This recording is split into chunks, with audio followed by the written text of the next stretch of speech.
보통 1년짜리밖에 나오지 않는다고 하더라고요. 아무래도 비용적인 면에서 조금 부담스럽기도 하고 이민성의 정책은 자주 변경되기 때문에 모두 다 이민성에서 잘 받았다는 이메일을 받고 난 이후에 안녕하세요 여러분, 뉴미란입니다. 오늘은 뉴질랜드 워크비자에 대해서 한번 이야기를 해볼까 하는데요. 이 영상으로 저를 처음 보신 분들도 좀 계실 것 같아서 저에 대해서 간단히 이야기를 해드리자면, 저는 2016년에 뉴질랜드에 처음 워킹홀리데이 비자로 오게 되었고요. 7개월 정도 지내다가 워크비자를 신청하게 되었어요. 그래서 그때 그래픽 디자이너로 3년짜리 비자를 받게 되었고요. 그래서 그 비자를 가지고 쭉 지내다가 작년에 제가 영주권을 신청을 하게 되고, 또 그때쯤에 제가 가지고 있던 그 비자가 거의 만료가 되어서 새로 비자를 갱신을 했어요. 근데 영주권을 신청한 다음에 워크비자를 신청을 하게 되면 보통 1년짜리 밖에 나오지 않는다고 하더라고요. 그래서 그때 저는 1년짜리 워크비자를 받았는데 아직까지도 영주권을 기다리고 있는 중이라 그 1년짜리가 얼마 전에 만료가 돼서 최근에 워크비자를 새로 한 번 더 신청을 했어요. 지금은 영주권을 기다리고 있는 상태이고 워크비자로 체류 중입니다. 사실 비자라는 게 제가 한국에서 한국인으로 살 때는 전혀 걱정할 필요가 없었던 부분이라 처음에 들었을 때는 굉장히 생소하기도 하고 어렵게 느껴지더라고요. 그래서 저도 첫 워크비자를 신청을 할 때는 변호사분을 통해서 진행을 했었는데요. 아무래도 비용적인 면에서 조금 부담스럽기도 하고 이런저런 정보 수집하고 공부하고 하다 보니까 혼자서도 충분히 신청을 할 수 있겠더라고요. 그래서 그 다음 두 번의 워크비자는 제가 혼자서 진행을 했었어요. 그래서 오늘은 제가 최근 워크비자 신청을 하면서 준비했던 서류들 그리고 또 신청 과정에 대해서 한번 공유를 해볼까 하는데요. 본론으로 들어가기에 앞서서 제가 이 영상을 만드는 이유에 대해서 먼저 설명을 잠깐 드리고 넘어갈게요. 물론 변호사분들이나 이민 전문가분들을 통해서 진행을 하시면 훨씬 더 안전하고 수월하게 진행을 하실 수 있겠지만 비용적인 면에서 부담이 되신다거나 아니면 혼자서 도전을 해보고 싶다 하시는 분들께 조금이나마 유용한 정보가 되고자 이렇게 공유를 하는 거고요. 저는 변호사나 이민 전문가가 아니기 때문에 이 영상에 담긴 내용은 제 개인적인 경험을 토대로 정보를 공유하기 위함이고요. 더 자세한 정보나 사항은 전문가분들께 한번 상담을 받아보시는 걸 추천드릴게요. 그럼 본격적으로 화면을 보면서 뉴질랜드 워크비자 신청 과정에 대해서 먼저 알아보도록 할게요. 워크비자를 신청하시려면 먼저 뉴질랜드 이민성 웹사이트에 들어가 주셔야겠죠. 화면처럼 비자 신청하기 페이지에 들어오셔서 비자 타입, 비자 베이스, 그리고 비자 카테고리를 선택해 주시면 됩니다. 이 페이지에선 Essential Skills Work 비자에 대해서 간단하게 소개를 해주고 있는데요. 여기 공지를 보시면 2020년 8월 10일부터 뉴질랜드 외 지역에서의 비자 신청은 일시적으로 받아들여지지 않을 수도 있다는 게 명시되어 있어요.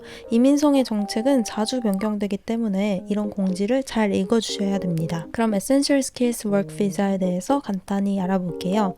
먼저 최대 3년짜리 비자를 받을 수 있고 풀타임 잡을 가질 수 있으며 1년 중 3개월 혹은 직업과 관련된 것이라면 어느 공부든 할 수 있다고 나와 있네요. 여기서 중요하게 봐주셔야 할 게 Things to Note에 있는데요. 고용주는 본인을 고용하기 전에 먼저 뉴질랜드 사람을 고용하려는 노력을 했어야만 하고 본인의 파트너나 자녀의 경우 따로 비자를 받아야 할 수도 있으며 이 비자는 Self-Employment에는 해당되지 않는다고 명시되어 있어요. 이런 걸 잘 체크해 주셔야 하는데 이 크라이테리아 항목들도 시간 내서 천천히 살펴보시길 추천드립니다.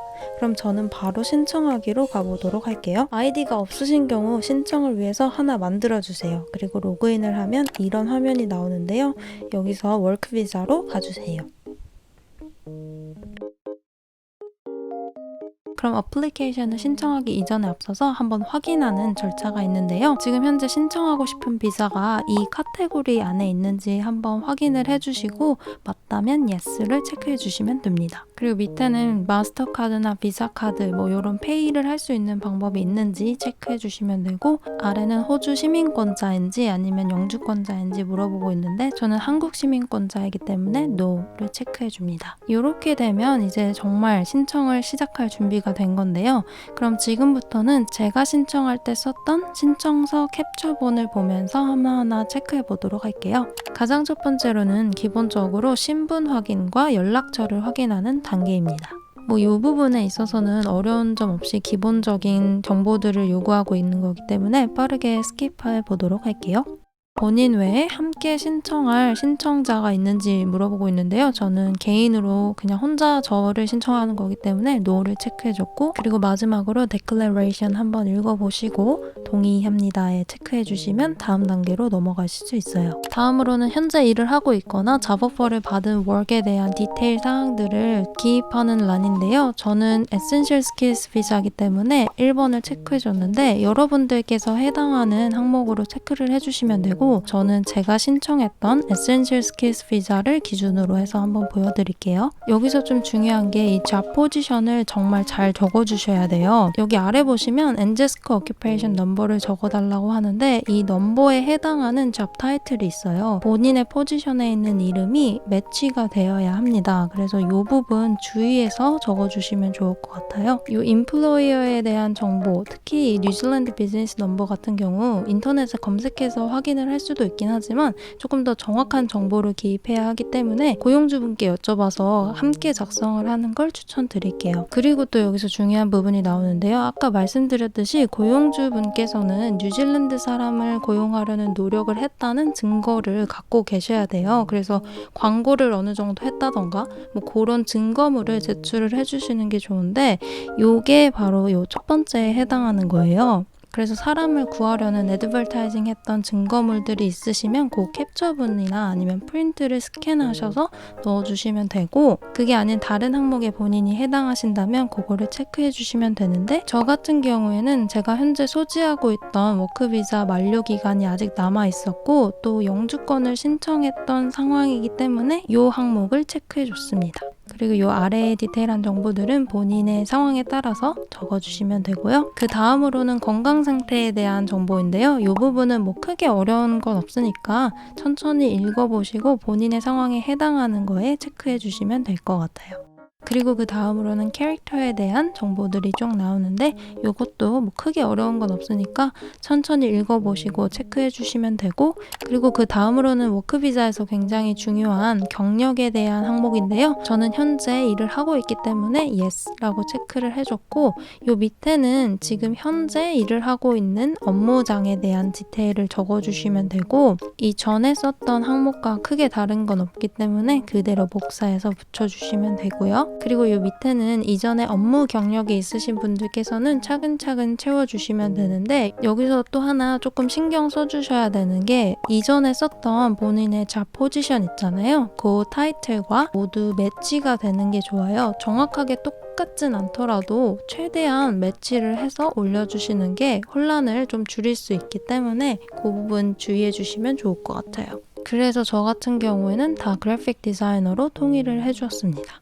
다음으로는 학력인데요. 여러분 저희 지금 이제 한 중간쯤 왔거든요. 조금만 더 힘내봅시다. 이것도 뭐 크게 어려운 건 없으니까 영문 졸업증명서 보시면 거기에 나와 있는 정보를 바탕으로 작성해 주시면 될 것 같아요. 다음으로는 어떤 이미그레이션 어드바이서로부터 뭔가 도움을 받고 있는지에 대해서 물어보고 있는데, 저 같은 경우는 이제 혼자서 진행을 하는 거기 때문에 이렇게 체크를 해줬어요.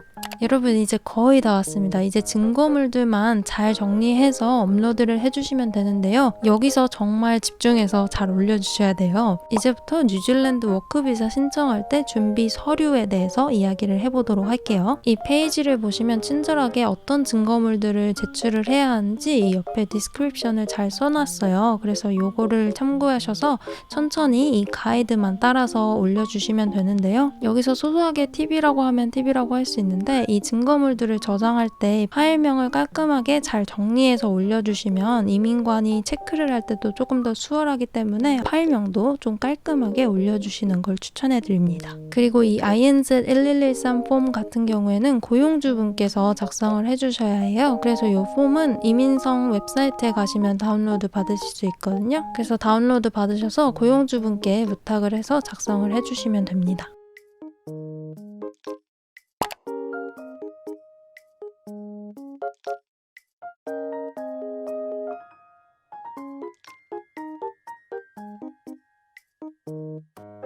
그리고 마지막으로 declaration 한 번 더 읽어주시고 동의하시면 체크해 주신 다음에 넘어가 주시면 되고요. 최종적으로 이제 돈 나갈 일만 남았죠? 이렇게 해서 495불을 탈탈 털리면 제출을 하실 수 있습니다.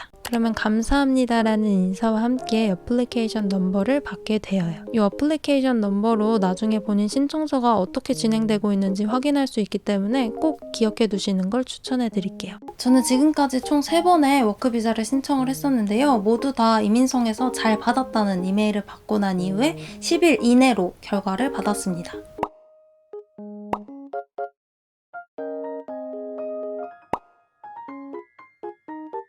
네, 이렇게 해서 오늘은 뉴질랜드 워크비자에 대해서 한번 이야기를 해봤는데요. 제가 알고 있는 정보를 최대한 많이 담아보려고 노력을 해봤는데 워크비자 신청하려고 준비하시는 분들께 조금이나마 유용한 정보가 되었으면 좋겠고요. 이번 영상이 좋으셨다면 좋아요와 구독 잊지 말아주시고 그럼 저는 다음 영상에서 더 유익한 정보로 돌아오도록 하겠습니다. 그럼 안녕!